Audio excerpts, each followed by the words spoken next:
Good morning everyone. Welcome back to our online class again. In the last class, we have completed our fourth lesson of geography. That was air. And we discussed about different aspects of air. What is air? Mixture of gases. What are different gases found in the air? Then after different layer, atmospheric layer. In the atmosphere, what are different layers? Then what are the major features of every layer? What is air pressure? Then after what is moisture? How different types of rainfalls occurs? And what is the use of rainfall? Now we are going to move towards our fourth lesson of history, that is the Mughal Empire. अब मुगल साम्राज्य, इससे पिछला lesson जो हमने पढ़ा था वो क्या था?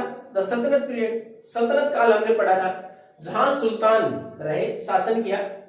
कहां कब से कब तक? 1206 से 1526 तक। उसमें हमने अलग अलग डायनेस्टीज पढ़ी थी, चाहे वो खलजी रही, चाहे स्लेव डायनेस्टी रही, चाहे हमारे पास तुगलक रहे, चाहे उसके बाद हमने लोधी डायनेस्टी, सैयद लोधी, तो हमने ये डायनेस्टीज पढ़ी थी।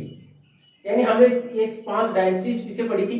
अब उस सल्तनत काल के खत्म होने के उपरांत, यानी आफ्टर द सल्तनत period, the new period of rule in India which came after the decline of सल्तनत पीरियड। सल्तनत 12 से 1526 हमारा नए शासन की शुरुआत हुई। कौन सा था? मुगल एम्पायर। किसने स्थापना की इसकी? बाबर ने इसकी शुरुआत की। अब सबसे पहले तो इतने बड़े साम्राज्य की स्थापना करना है। अब सबसे बड़ी चुनौती क्या थी? A large area like Indian subcontinent, भारतीय उपमहाद्वीप जैसा बड़ा area with a diverse group of persons, इतने सारे हमारे विभिन्न धर्मों के, विभिन्न जातियों के, विभिन्न वर्गों के लोग रहते हैं। उसके बाद इतनी सारी संस्कृति, उसके ऊपर एक साथ शासन करना बहुत ही मुश्किल काम था। यानी इतना बड़ा साम्राज्य बनाना और उसको बरकरार रखना, एक बार के शासन करना चलो मान लिया, लेकिन उसके बाद उसको कंटिन्यू रखना बहुत मुश्किल टास्क था।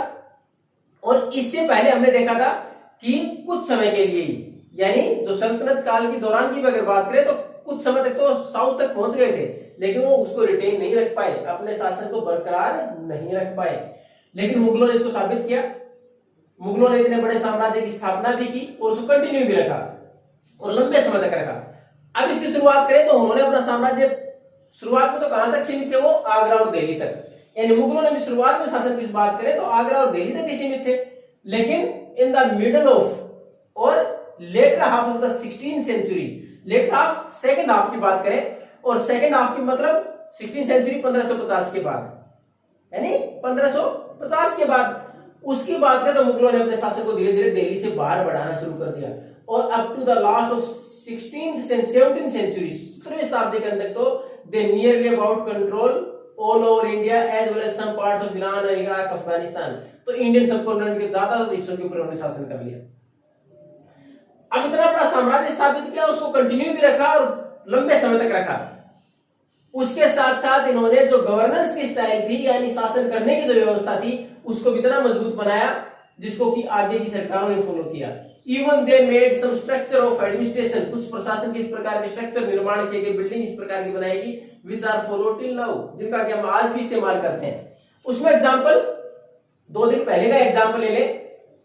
Our prime minister mister Narendra Modi address the country on 15th August from where, कहां से एड्रेस किया था? लाल किले से, red fort, and which was the residence of Mughal empire during Mughal period. Mughal period के दौरान वो मुगल जो शासक था उसके रहने की जगह थी लाल किला, यानी it was also made by the Mughals. जो रेड फोर्ट, जिसके ऊपर आज भी हमारे भारत के प्रधानमंत्री 15 अगस्त को पूरे देश को एड्रेस करते हैं, सबसे महत्वपूर्ण इमारतों में से एक, उसकी स्थापना भी किसने की थी? मुगलों ने की थी। जामा मस्जिद, जो हमारे भारत की सबसे बड़ी मस्जिद है, किसने की? मुगलों ने की। उसके बाद अगर एक बात और करें, जो हमारे वर्ल्ड के 7 अजूबे जिनको हम काउंट करते हैं, उनमें से एक ताजमहल किसने निर्माण किया? मुगलों ने किया। तो हमारे यहाँ मुगलों ने उसके साथ साथ कुछ स्ट्रक्चर इस प्रकार के निर्माण किया जिसको कि आगे भी इग्नोर नहीं किया जा सका। उसके साथ साथ शासन व्यवस्था भी इस प्रकार की थी जिसको लंबे समय तक बनाए रखा गया, और बाकी आगे आने वाले शिक्षक जो थे, उनके बाद जो शासक आए, बाद में जो सरकारें, उनको फॉलो करना पड़ा, यानी उन्होंने भी उनका पालन किया। तो इस प्रकार का शासन, इतने बड़े एरिया पर शासन भी किया, इस प्रकार की इमारतें बनाई जो they are used till now, आज भी महत्वपूर्ण प्रशासकीय इमारतें हैं। उसके साथ जो गवर्नेंस की स्टाइल थी, किस प्रकार टैक्स कलेक्शन किया जाए और किस प्रकार की व्यवस्था बनाए रखी जाए, किस प्रकार हमारे यहाँ इंफ्रास्ट्रक्चर को डेवलप किया जाए, सारी चीजों को आगे भी फॉलो किया गया। अब इसमें भी ये मुगल थे कौन, अब इतना बड़ा शासन की हम बात करें तो मुगल थे कौन। अब इसमें महत्वपूर्ण तरीके से अगर बात करें इसकी, तो ये दो शासक परिवारों से है, दो शासक परिवारों से, यानी माताजी एक महत्वपूर्ण जो उस टाइम का अंपायर था, साम्राज्य था, उसका हिस्सा थी, और उनके पिताजी भी इसी प्रकार को दूसरा साम्राज्य यानी दूसरा एक शासन की व्यवस्था थी उनमें से थे। यानी एक राज परिवार से दूसरे राज परिवार में शादियां की गई थी। पहले होता भी ऐसे ही था, लेकिन ये महत्वपूर्ण राज परिवार जिन्होंने लंबे समय तक बहुत सारे एरिया के प्रशासन किया था, उन परिवारों से आते थे।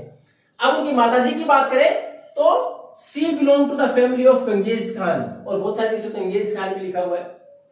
तो उनकी माताजी कौन से परिवार से बिलोंग करती थी, चंगेज खान के परिवार से बिलोंग करती थी। और 1227 में चंगेज खान की डेथ हुई। मंगोल शासक थे, इन्होंने शासन किया कहां तक, चाइना और सेंट्रल एशिया तक शासन किया, मध्य एशिया तक इनका शासन था, वहां तक इन्होंने शासन किया।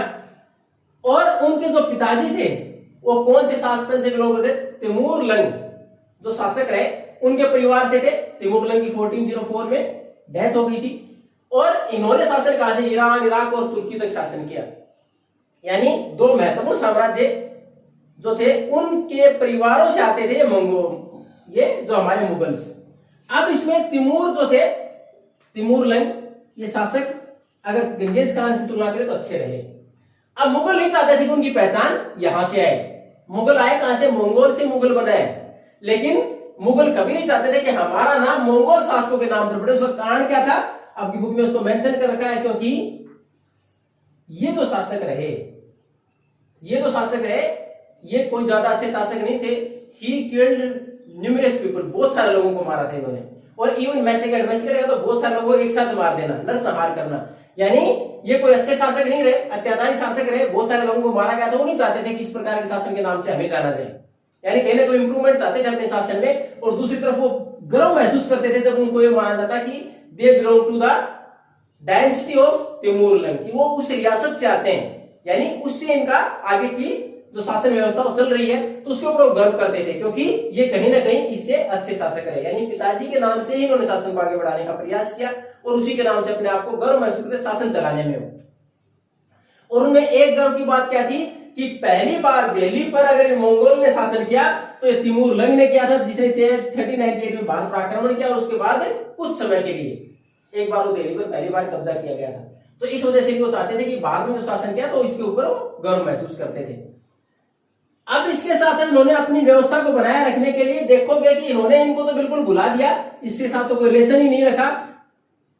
अब तिमूर लंग उन्होंने कितना इंपॉर्टेंट है, हर जो शासक रहा मुगल शासक उसने एक पिक्चर बनाई अपने शासन के दौरान, एक पिक्चर बनवाई जिसमें कि तिमूर लंग को सेंटर में रखा, तिमूर लंग को बीच में रखने के बाद उसके बाद one by one every ruler of Mughal dynasty, Mughal जो शासक रहे इन्होंने अपने परिवार के हर शासक ने अपनी पिक्चर बनवाई, यानी ऐड होते चले गए। यानी पहले तिमूर लंग के साथ, अगर बाद की बात के शासन किसे, बाबर ने, उसके बाद हुमायूं, हुमायूं के बाद अकबर, अकबर के बाद जहांगीर, जहांगीर के बाद शाहजहां, शाहजहां के बाद औरंगजेब। तो उसी सीरीज में तिमूर लंग बीच में है उस पिक्चर के। जैसे पहले बाबर आए, बाबर ने उनके साथ एक पिक्चर बनवाई, उसके बाद जैसे ही बाबर के बाद हुमायूं आए उन्होंने पिक्चर बना ली, तो बाबर, उसके बाद हुमायूं नेक्स्ट टाइम में ऐड हो गई, उसके बाद जैसे ही अकबर, अकबर आगे ऐड होते, इस प्रकार एक सर्कल बना दिया गया। उसके पहले के जो शासक जिन्होंने बाद में शासन नहीं किया था उनकी भी पिक्चर साथ में है। और ये आपकी बुक के अंदर पिक्चर नंबर 2 जो दूसरा नंबर का चित्र दे रखा है उसमें सारा मेंशन है, सारी पिक्चर्स दिखा रखी हैं। तो ये किसके साथ गर्व महसूस करते, तिमूर के साथ अपने नाम को ऐड करना, उसमें गर्व महसूस करते थे, और उसके साथ इन्होंने पिक्चर्स भी बना रखी है एक मेंटेन करने के लिए इस डायनेस्टी को कि हम किस प्रकार आगे शासन बढ़ाते हुए आए हैं।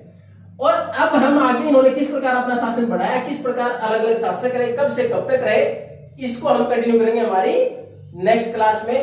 How they expand through their military expeditions, अपने सेना के अभियान के द्वारा उन्होंने किस प्रकार भारत में अपने शासन को बढ़ाया या फिर इंडियन सबकंटिनेंट में अपने शासन को बढ़ाया, कौन कौन सी पॉलिसीज उन्होंने अडॉप्ट की और किस शासक ने किस प्रकार शासन किया और किस शासक का समय सबसे लंबा रहा।